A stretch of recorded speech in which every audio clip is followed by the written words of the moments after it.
കഴിഞ്ഞ വർഷമാണോ കഴിഞ്ഞ മുമ്പത്തെ വർഷമാണോ എന്ന് ഓർമ്മയില്ല. ഈ പടത്തിൻ്റെ ഒന്നാം ഭാഗം വന്നിരുന്നു. ആ പടത്തിൻ്റെ പേരെനിക്ക് പറയാൻ തന്നെ വളരെയധികം മടിയാണ്. അത് സത്യമാണ്, ഇത് സത്യമായിട്ടുള്ള കാര്യമാണ് പറയുന്നതെന്നും പറഞ്ഞുകൊണ്ട് ഒരു പ്രസ്താവനയൊക്കെ ഇവരുടെ ഡയറക്ഷൻ സൈഡിൽ നിന്ന് ഉണ്ടാവുകയും ചെയ്തു. തുടർന്ന് കേരള ഗവൺമെൻറ് അത് തെറ്റാണെന്ന് ഉന്നയിച്ചു കഴിഞ്ഞപ്പോൾ പറഞ്ഞു ഒരു 3 കേസ് അതിനകത്ത് പറഞ്ഞിരുന്നു, പക്ഷെ സിനിമയിൽ അത് 3 എന്നുള്ളത് 30,000 ആയി. അങ്ങനെ കുറച്ച് കള്ളങ്ങൾ പടച്ചുവിട്ട ഒരു കള്ളത്തരത്തിൻ്റെ മലയിൽ നിന്ന ഒരു സിനിമയായിരുന്നു കേരള സ്റ്റോറി. അപ്പോൾ ആ സിനിമയുടെ 2ാം ഭാഗം ഇപ്പോൾ തിയേറ്ററിലേക്ക് വരാൻ പോവുകയാണ്. ഫെബ്രുവരി മാസം റിലീസ് ഉണ്ടെന്നാണ് എൻ്റെ ഒരു അറിവ്. ട്രെയിലർ ഇപ്പോൾ റിലീസായിട്ടുണ്ട്. അപ്പോൾ ഇത് ശരിക്കും റിയാക്ട് ചെയ്യണോ വേണ്ടോ എന്നൊക്കെ ഞാൻ 2 തവണ ആലോചിച്ചു. പക്ഷേ എനിക്ക് കുറച്ച് കാര്യങ്ങൾ കൂടി പറയാനുള്ളതുകൊണ്ട് ഞാനന്ന് അത് റിയാക്ഷനിലേക്ക് വെച്ച് അതിൻ്റെ കൂട്ടത്തിൽ പറയാമെന്ന് വിചാരിച്ചു. ഇത്തരത്തിൽ കള്ളത്തരങ്ങൾ പറയുന്ന സിനിമകൾക്ക് സെൻസർഷിപ്പ് കൊടുക്കുകയും എന്നാൽ ജനനായകൻ പോലൊരു സിനിമ, വിജയുടെ ഫാനായതുകൊണ്ട് ഞാൻ ആ പടം എടുത്ത് പറയുന്നതാണ്, ജനുവരി 9 റിലീസാകേണ്ട സിനിമയായിരുന്നു. 1 മാസമായിട്ട് ആ സിനിമ വെളിച്ചം കണ്ടിട്ടില്ല. അതിന് കാരണം എന്താണെന്നുള്ളത് നിങ്ങൾ തന്നെ ഒന്ന് ആലോചിച്ച് നോക്കുക.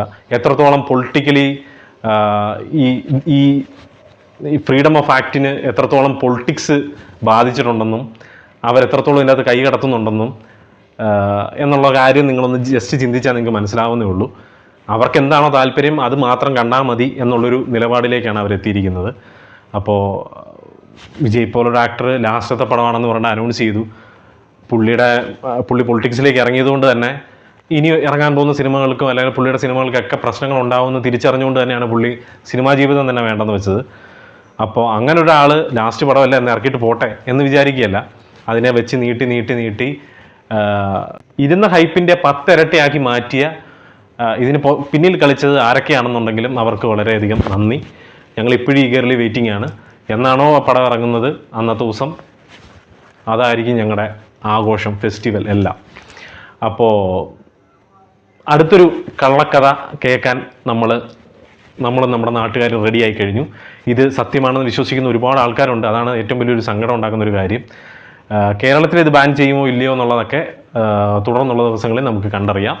എന്തായാലും ട്രെയിലർ കണ്ടതിന് ശേഷം ബാക്കി കാര്യങ്ങളൊക്കെ സംസാരിക്കാം. എൻ്റെ പേര് അഭിജിത്ത് വിശ്വനാഥ്. നമ്മുടെ ചാനൽ ആദ്യമായിട്ടാണ് നിങ്ങൾ കാണുന്നതെങ്കിൽ സബ്സ്ക്രൈബ് ചെയ്യുക, തൊട്ടടുത്തുള്ള ബെല്ലൈക്കൺ കൂടി എനേബിൾ ചെയ്യുക. നമുക്ക് നേരെ റിയാക്ഷനിലേക്ക് കിടക്കാം. Welcome to Cinepedia. ഇനി ട്രെയിലർ റിയാക്ഷനൊക്കെ ഇവർ നിരോധിച്ചിട്ടുണ്ടോ, നാളെ ഈ വീഡിയോ നമ്മുടെ ചാനലിലെ വീഡിയോ തന്നെ കാണുമോ എന്നുള്ളതൊന്നും നമുക്ക് പറയാൻ പറ്റത്തില്ല. കാരണം അങ്ങനെയൊക്കെയാണ് കാര്യങ്ങൾ പൊയ്ക്കൊണ്ടിരിക്കുന്നത്. കാരണം ഒന്നും പറഞ്ഞിട്ട് കാര്യമില്ല. വേറെ എന്തായാലും നമുക്കിത് കണ്ടതിന് ശേഷം ബാക്കി കാര്യം പറയാം. 2 മിനിറ്റ് 6 സെക്കൻഡ് ഉണ്ട്. സൺഷൈൻ പിക്ചേഴ്സ് എന്ന് പറയുന്ന യൂട്യൂബ് ചാനലിലൂടെയാണ് റിലീസാക്കിയിരിക്കുന്നത്. എന്തായാലും കാണാം. Let's react. 44 ലക്ഷമൊക്കെ inspired by many true events. मैं सुरेखा नायर फ्रॉम केरला. मैं यूपीएससी की पढ़ाई करके आईएएस बनना चाहती थी. अपने देश के लिए कुछ करना चाहती थी. मेरा नाम नेहा संत है. मध्य प्रदेश से बिलोंग करती हूँ. मैं जैवलिन थ्रो में नेशनल गोल्ड जीतना चाहती थी. भारत का तिरंगा ओलंपिक्स में लहराना चाहती थी. मैं दिव्या पालीवाल राजस्थान से. കുറച്ചെങ്കിലും മേലോട്ട് കയറിയില്ലോ. സോഷ്യൽ മീഡിയ ഇൻഫ്ലുവൻസർ बनना चाहती थी. അതിന് मेरा इकलौता पैशन है. ഫോൺ മേടിച്ചാ പറയാനോ? उनके प्यार में मैं इतनी ब्लाइंड हो गई कि मैंने अपना सब कुछ खो दिया. फैजान से शादी की और जिंदगी बर्बाद हो गई. शशीर के झांसे में आ गई और सपने चूर चूर हो गए.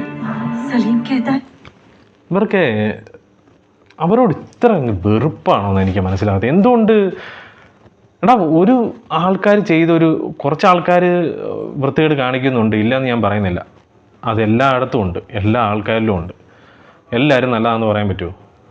അപ്പം 1-2 ആൾക്കാർ ചെയ്യുന്ന തെറ്റിന് ഒരു മൊത്തം കമ്മ്യൂണിറ്റീനെ, ഒരു മൊത്തം ആൾക്കാരെ അടച്ചു പറയുന്നത് എന്തൊരു മോശമായിട്ടുള്ള കാര്യമെന്നറിയോ? ഇപ്പോൾ ഞാനിപ്പോൾ ഉള്ളത് ഒഡീഷയിലാണ്. ഇവിടെയൊക്കെ അവരെ കണ്ടു കഴിഞ്ഞാൽ തന്നെ എല്ലാവർക്കും അറപ്പാണ്, വെറുപ്പാണ്. എനിക്ക് മനസ്സിലാകുന്നില്ല, അതിൻ്റെ ഒരു ലോജിക്കും കാര്യങ്ങളും മനസ്സിലാകുന്നില്ല. എനിക്ക് ഒരുപാട് ഫ്രണ്ട്സുണ്ട്. അവരൊന്നും എന്നോട് ഇന്ന് വരെ ആ രീതിയിലുള്ള സംസാരം സംസാരിച്ചിട്ടില്ല. ഞങ്ങളുടെ നാട്ടിലൊന്നും അങ്ങനെ ഒരു പ്രശ്നമേ ഇല്ല. ഞാൻ കേരളത്തിൽ നിന്നാടാ, എൻ്റെ നാട്ടിലെ കാര്യം എനിക്കറിഞ്ഞൂടെ. ഉണ്ടായിട്ടുണ്ട്, ഇല്ലെന്ന് ഞാൻ പറയുന്നില്ല. ഇങ്ങനൊരു പ്രശ്നം ഉണ്ടായിട്ടുണ്ടായിരുന്നു. അതൊരു 3 പേരായിരുന്നു. ഉമ്മൻചാണ്ടി ഗവൺമെൻറ്റിൻ്റെ സമയത്താണ് ഇത് സംഭവിച്ചിട്ടുണ്ടായിരുന്നത്. പക്ഷെ അതൊരു 3 പേരായിരുന്നു. അങ്ങനെ ഒരു എവിടെയോ നടന്ന ഒരു കാര്യത്തിനെ അങ്ങ് വലുതാക്കി നിങ്ങൾ എങ്ങോട്ടാണ്? എന്തൊരു മാർക്കറ്റിംഗ് ആണ് നിങ്ങൾ? ആ ഒരു കമ്മ്യൂണിറ്റീനെ പറഞ്ഞൊക്കെ കൂടിപ്പോയില്ല. ബാക്കി കാണാം. भारत की 8.5 करोड़ अनमैरिड हिंदू लड़कियां अब उसका टारगेट है। फैजान कहता है एक लड़की को भी नहीं छोड़ेंगे, सबको कन्वर्ट करेंगे, ये है उसका मिशन। रशीद कहता है जो ताकत मोहब्बत में है वो बारूद में कहाँ। अगर वो जीत गए तो भारत की डेमोक्रेसी बदल जाएगी और भारत एक इस्लामिक देश बन जाएगा। इसीलिए हमें लड़ना होगा, क्योंकि अभी नहीं तो कभी नहीं। എന്തുവാടേ ഇത്?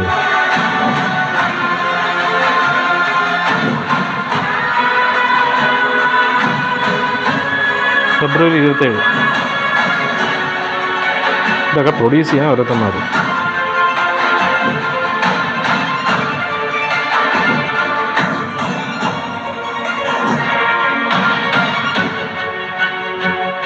കാമയ്ക്കനാരായണനോ?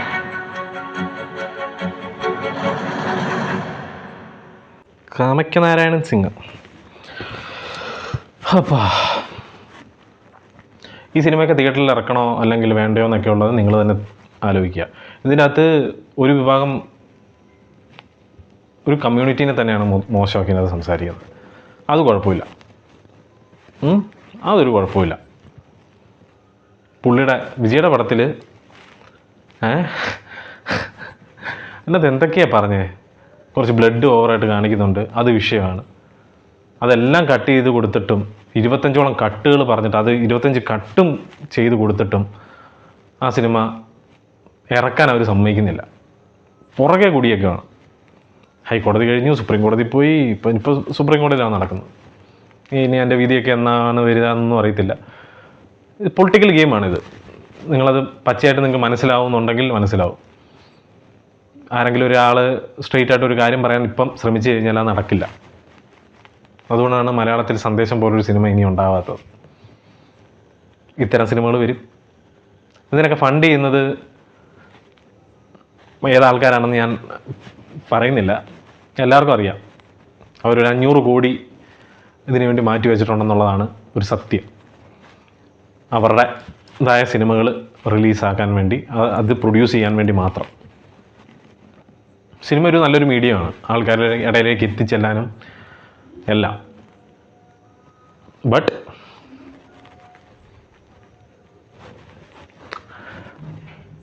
ഇൻജസ്റ്റിസാണ്.